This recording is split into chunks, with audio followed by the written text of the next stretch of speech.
I was really craving something beefy with pasta.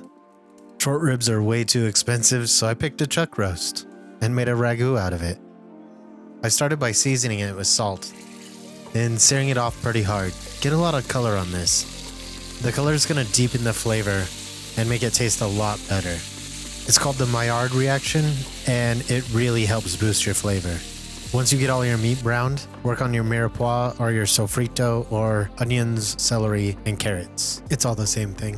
In the same pot that you seared off that meat, go ahead and toss these in there.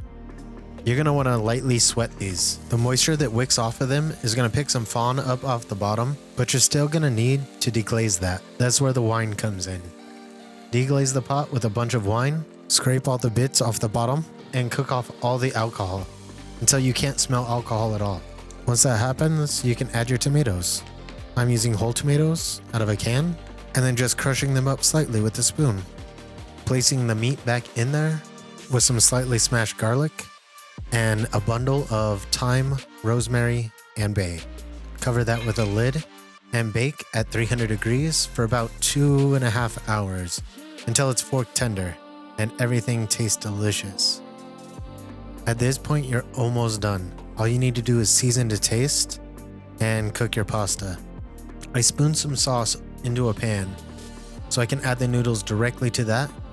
You need to do this because when you're adding pasta water to the pan, you need to heat up the starches and agitate them so it emulsifies into the sauce better. These are not the ideal noodles for this dish, but they worked in a pinch. Once you get it all set and everything looks delicious, then you're ready to serve. I spooned some into a bowl and then topped that with some Parmesan cheese. This totally satisfied my craving.